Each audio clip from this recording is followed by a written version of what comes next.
Ritesh Agarwal, Mukesh Ambani, Mark Zuckerberg, Elon Musk, ये ऐसे billionaire लोग हैं जिन्होंने वहाँ तक पहुँचने के लिए बड़ी ही मेहनत करी है।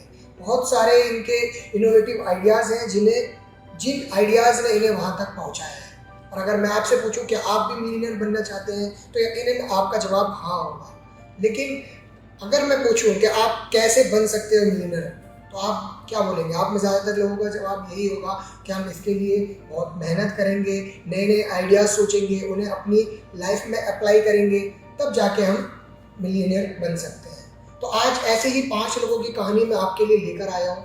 ऐसे 5 लोग जिन्होंने बहुत ही सिली, बहुत ही अजीब आइडियाज़ को अप्लाई किया अपनी ज़िंदगी में, बहुत अजीब डिसीजन लिए और ऐसे ही डिसीजन ने उन्हें मिलियनियर बना दिया। तो सबसे पहले हम बात करते हैं क्रिस क्लार्क की।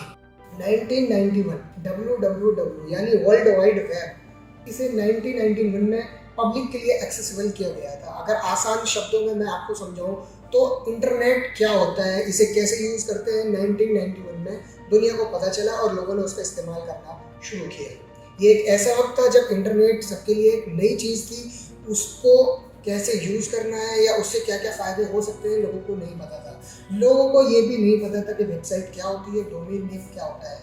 ऐसे वक्त पर एक 29 साल का व्यक्ति क्रिस क्लार्क ने, न जाने उनके दिमाग में ऐसा कौन सा आइडिया आया या क्या आया, उन्होंने एक डोमेन नेम खरीदा pizza.com नाम से, और उसके लिए उन्होंने लगभग $20 पे किए थे, पूरे $20। हालांकि ये उनके लिए लॉटरी जैसा था, क्योंकि वो नहीं जानते थे कि इंटरनेट का आगे फ्यूचर में क्या होगा, इससे उन्हें फ़ायदा होगा या नुकसान होगा, लेकिन उनकी ये लॉटरी लग गई।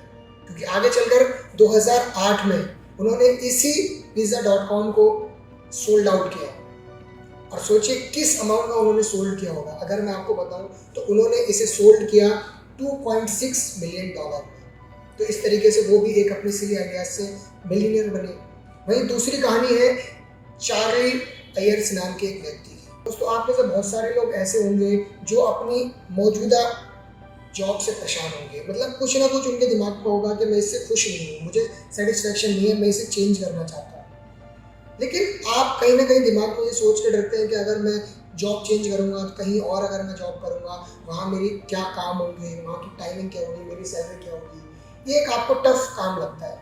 लेकिन अगर मैं आपसे कहूँ कि जिस जगह आप अभी काम कर रहे हैं उसे छोड़कर अगर आप एक दूसरी जगह जाएंगे जहाँ आपको काम करना है और वहाँ आपकी सैलरी भी लगभग आधी हो, तो क्या आप जाना चाहेंगे?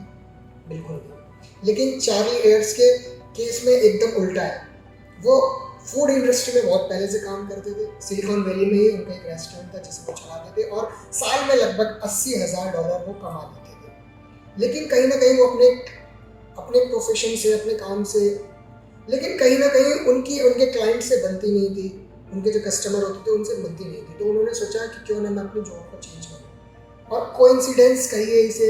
और उसी वक्त सिलिकॉन वैली में ही एक नया स्टार्टअप आया जिसकी खबर उन्हें मिली कि भाई एक नया स्टार्टअप है, उसके लिए उन्हें एक शेफ़ चाहिए जो उनके क्लाइंट्स को, उनके एम्प्लॉइज़ को खाना बनाकर खिला सके। तो इन्होंने उसके बारे में जानकारी निकाली, उसके बारे में पता लगाया। तो इन्हें पता चला कि अगर मैं वहाँ जॉब करने के लिए जाता हूँ तो मेरी सैलरी जो मुझे वहाँ मिलेगी वो लगभग आधी ही होगी, यानी $40,000 पर ईयर। इन्होंने इसके ऊपर विचार विमर्श किया, सोचा समझा, बाकी चीज़ों को देखा और फिर सैड होकर एक डिसीजन लिया कि हाँ मैं करूँगा। और आगे चलकर यही एक छोटी सी कंपनी गूगल नाम से, और ये वहाँ के एक एग्जीक्यूटिव शेफ बने। और आगे चलकर 2005 में जब इन्होंने वहाँ से जॉब छोड़ी तो इनके पास गूगल का जो स्टॉक था उसकी वर्थ लगभग $26 मिलियन। पैसा ही पैसा होगा। तो इस तरीके से चार्ली एयर्स ने एक ऐसी जॉब को ज्वाइन किया जो उस वक्त उनके लिए फ़ायदेमंद नहीं थी। उस वक्त उन्हें हाफ सैलरी मिल रही थी, नुकसान के साथ उन्होंने उस जॉब को किया, लेकिन उस जॉब ने ही उन्हें मिलियनियर बना। तो हम बात करेंगे तीसरी कहानी की, जो है एक 21 साल के लड़के की, जिसका नाम था एलेक्स च्यू। ये एक 21 साल का लड़का था जो एक इंग्लैंड की यूनिवर्सिटी में पढ़ाई कर रहा था। उसके पास पैसे की बहुत किल्लत थी। उसके पास इतने पैसे भी नहीं होते थे कि वो अपनी यूनिवर्सिटी की फीस को पे कर सके।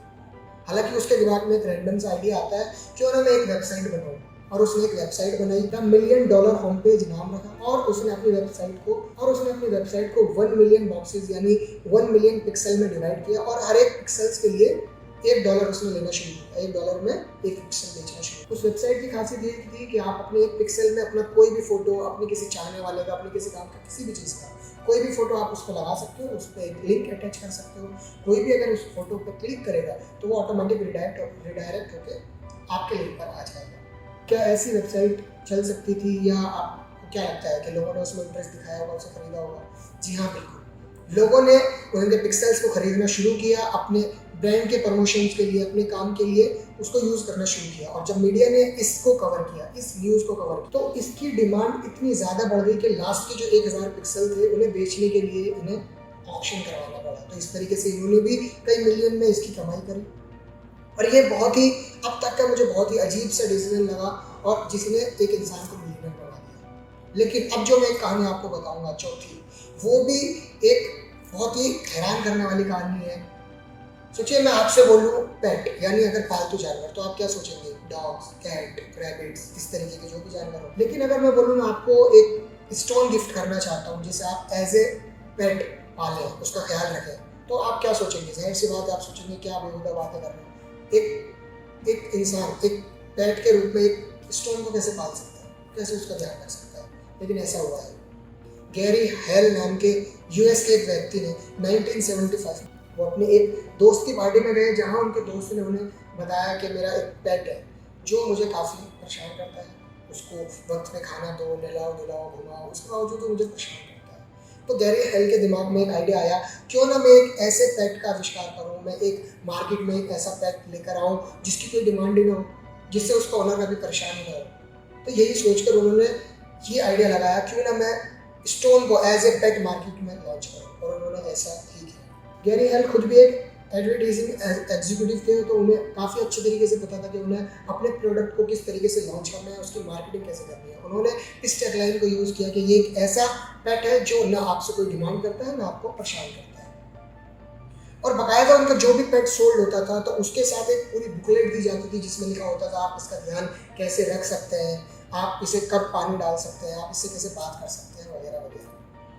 और ये न्यूज़ जब मार्केट में आई, लोगों को पता चलने लगा कि मार्केट में एक नया पेट आया है जो एज ए स्टोन है, जो स्टोन है, और ये चीज़ें उसकी है। तो ये काफ़ी हद तक हिट हुआ, और गैरी हेल ने स्टोन को एज ए पेट बेचकर काफ़ी $मिलियन कमाए। अब जो पांचवी कहानी मैं आपको बताने जा रहा हूँ वो है एक स्माइली फेस। स्माइली फेस, इसे कौन नहीं जानता?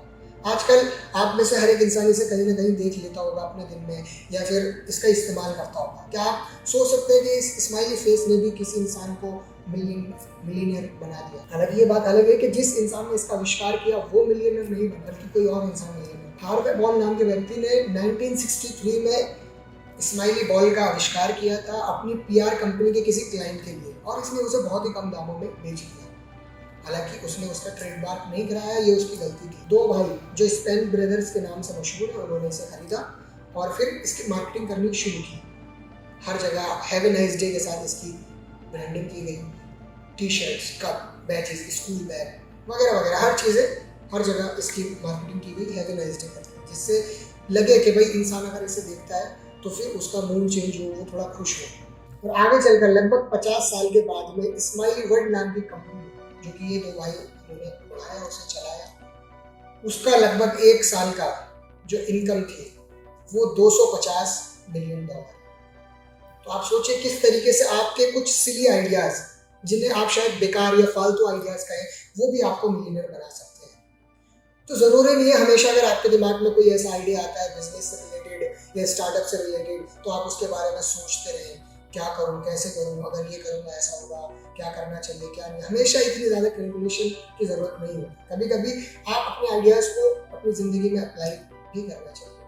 कभी कभी आपको अपने आइडियाज़ को अपनी ज़िंदगी में अप्लाई भी करना चाहिए। ज़्यादा से ज़्यादा क्या होगा, अच्छे ये है कि आप फेल हो सकते हो, लेकिन फेल होने पर भी आप फेल नहीं होते। आपको एक एक्सपीरियंस मिलता है कि इस तरीके से अगर मैं काम करूँगा तो मैं शायद ऐसे सक्सेसफुल नहीं हो पाऊंगा, इस तरीके से, उसके अलावा मुझे दूसरा नहीं मिलेगा। तो हर चीज़ से आपको कुछ ना कुछ सीखने के लिए मिलेगा, और आपके कोई ना कोई आइडियाज़ तो ऐसा होगा जो आपको सक्सेसफुल बना सकता है। तो कोई भी आइडिया है हमेशा उसे अप्लाई जरूर करें, उस पर काम जरूर करके देखें, और हमें कमेंट करके बताएं आपके साथ आपकी ज़िंदगी में आपने ऐसे कौन से सही आइडियाज़ किए हैं जिसकी वजह से आपको कोई भी फ़ायदा हुआ, या आपको वो आइडियाज़ ने बहुत अच्छा रिजल्ट दिया। आज के लिए बस इतना ही। इसी तरीके की और जानकारी पाने के लिए आप बने रहिए हमारे साथ, हमारे चैनल पर हम आप तक पहुंचाते रहेंगे इसी तरीके की सारी जानकारी। धन्यवाद।